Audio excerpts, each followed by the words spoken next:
Приветствую вас на канале Star Life TV. В этом видео я расскажу о символике и воцарении Антихриста в клипе «Стромай» Fils de Joie.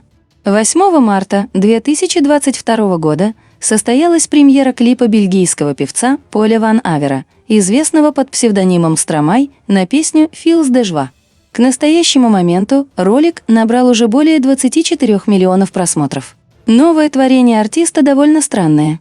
На протяжении всего клипа показываются похороны, которые сопровождаются парадом военных и демонстрацией известной символики. Все происходящее напоминает некий оккультный обряд воскрешения темных сил и установления власти Антихриста. Вокруг клипа «Стромай» на песню Fils de Joie ходит множество теорий. Некоторые видят в нем политический подтекст и считают, что хоронят в нем Украину или даже всю Европу. Однако, скорее всего, клип имеет более глобальный смысл, а все показанное в нем иллюстрирует воцарение Антихриста. Съемки видео Fils de Joie прошли в Брюсселе. Режиссерами выступили сам Стромай, его брат Люк Ван Хавер, супруга Корали Барбье и Генри Сколфилд, снимавший клипы для Дуа Липы. Певец утверждает, что на написание песни его подтолкнул просмотр французского ток-шоу, где рассказывалось о детях представительниц древнейшей профессии. Ему не понравилось, что гости пренебрежительно общались с ними. Поэтому я пою от лица сына, клиента, сутенера и полицейского.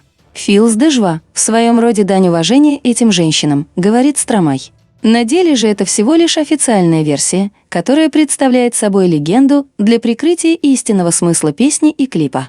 Название песни Fils de Joie дословно переводится как «сын радости». Однако в нем смешались два выражения – Fils de pute – шлюхин сын, и Fils de Joie – ночная бабочка. Таким образом, название песни означает «сын проститутки». Согласно Священному Писанию, сыном блудницы и дьявола является Антихрист, по обратной аналогии с Христом, который является сыном непорочной девы и Бога. В клипе «Стромай» Антихрист в качестве мирового лидера принимает международный военный парад. По площади маршируют присланные для этого из разных стран мира парадные группы, а на трибуне за Антихристом стоят лидеры стран и главы делегаций. То, что происходит на площади, на самом деле является не похоронами, а ритуальным обрядом воскрешения. Это становится понятно в конце клипа, после того, как гроб, помещенный в алтарь, возникает на том же самом месте. Клип начинается с краткого пояснения его сюжета. Надпись на экране переводится как «В воображаемой стране государство организует похороны покойной секс-работницы». Судя по тому, какие почести отдаются этой работнице, она имеет очень большое значение.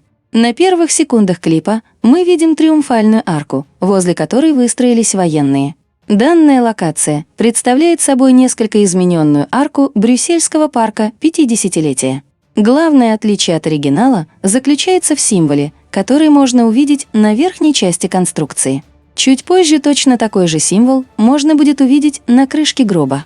Форма символа напоминает бриллиант, которому в гематрии соответствует число 33. Оно означает высшую степень масонства. Внутри символа изображены две голые женщины с чашей в руках. Согласно текстам Откровений, вавилонская блудница держала золотую чашу в руке своей, наполненную мерзостями и нечистотою блудодейства ее. На следующих кадрах клипа показывается монумент, представляющий собой некий алтарь. Именно в него в конце клипа будет помещен гроб. В Брюсселе такого памятника нет.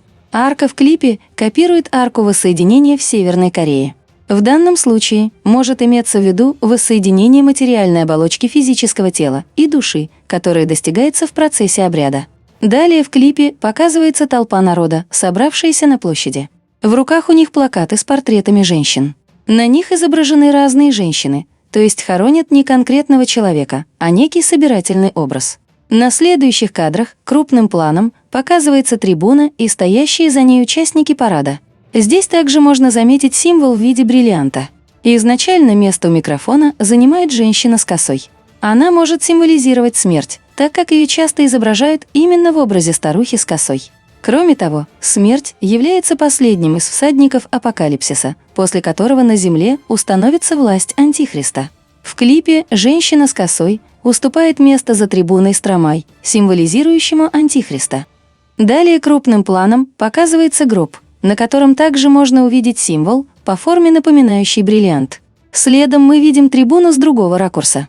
В первую очередь в глаза бросаются испачканные грязью статуи. Данные образы являются символом поклонения и почитания недостойного человека. Под трибуной находится еще один символ, представляющий собой розу внутри круга. Точно такой же символ можно увидеть на газоне, на форме у принимающих участие в параде военных и у самого Стромай. У последних он изображен в цвете. Золотая роза является символом благословения Папы Римского. Ее вручают в знак почтения политическим и военным деятелям. Тот факт, что золотая роза находится на груди Антихриста, означает его благословение Папой Римским, что совсем не удивительно с учетом того, что на самом деле из себя представляет Ватикан. В момент, когда женщина с косой уступает место у микрофона Стромай, камера делает акцент на операторах, снимающих все происходящее с крыши. Это может символично показывать, что все события являются заранее срежиссированными и разыгрываются по определенному плану. Когда Стромай подходит к микрофону, в глаза сразу же бросается его странная прическа. Она напоминает штраймл, головной убор хасидов, который они надевают только в особо торжественных случаях. С учетом того, что именно хасиды ожидают прихода Антихриста, данная деталь становится весьма символичной. Далее в клипе перед трибуной появляются военные разных стран, которые словно приносят присягу единому правителю. Если присмотреться, то в руках у всех солдат вместо оружия зонтики. Это может давать отсылку к так называемым болгарским зонтикам. Внешне они были похожи на обычный зонт, но на их конце скрывалось жало. Когда цели наносили удар, пневматический механизм отправлял в тело маленький шарик с рицином, убивая жертву в течение короткого времени.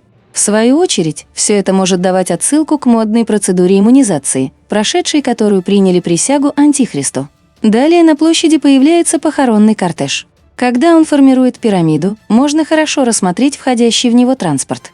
На вершине находится эксклюзивный мотоцикл BMW Kingston, единственный в своем роде. Лицо человека, сидящего на нем, скрывает черный шлем. На вершине масонской пирамиды находится сам дьявол. Таким образом, именно его олицетворяет мотоциклист, возглавляющий кортеж.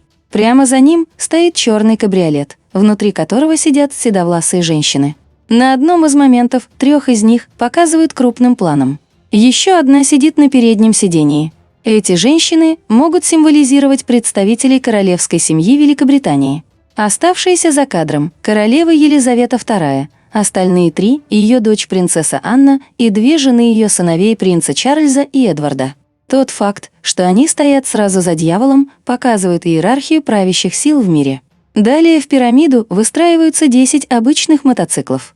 Они могут символизировать миньян – общину из взрослых евреев-мужчин, собирающуюся для проведения ряда религиозных обрядов.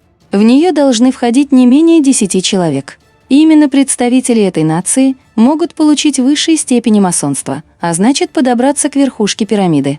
Ближе к основанию можно увидеть 4 автомобиля «Лада Нива».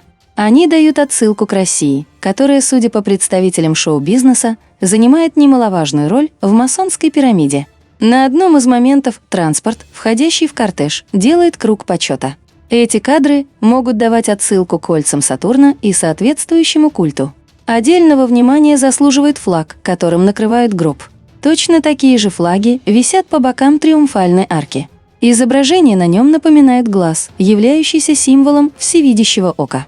Во время парада военные из разных стран выстраиваются перед трибуной и отдают честь стоящему за ней человеку. Стромай, символизирующий Антихриста, также отдает честь военным. Предпоследними к нему подходят военные в арабской форме. Они выстраиваются в виде пирамиды, являющейся главным символом иллюминатов. В конце парада к гробу направляются женщины в черных откровенных нарядах, являющихся представительницами древнейшей профессии. Именно они несут гроб к алтарю. Что интересно, количество девушек постоянно меняется. Изначально 6 блудниц несли гроб, еще по 9 стояло с каждой стороны от него. Эта комбинация может символизировать число зверя, так как 9 – это перевернутая 6. Чуть позже, когда процессию показывают сверху, можно увидеть 6 девушек, несущих гроб, и по 14 с каждой стороны от него. При этом гроб находится между 2 пирамидами. Представительницы древнейшей профессии ставят гроб в арку и накрывают его флагом. Важно подчеркнуть, что они не предают тело земле и не кремируют. Таким образом, все происходящее не является похоронами. Поместив гроб в арку на место силы, они возрождают вавилонскую блудницу к новой жизни.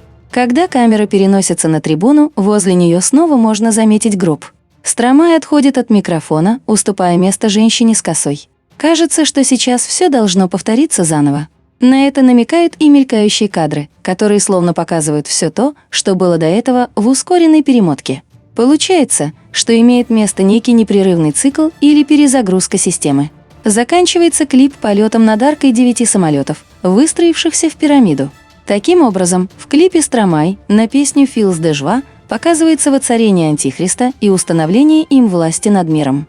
Кроме того, мы видим ритуал, целью которого является возрождение вавилонской блудницы. Спасибо за просмотр. Подписывайтесь на канал, ставьте лайки.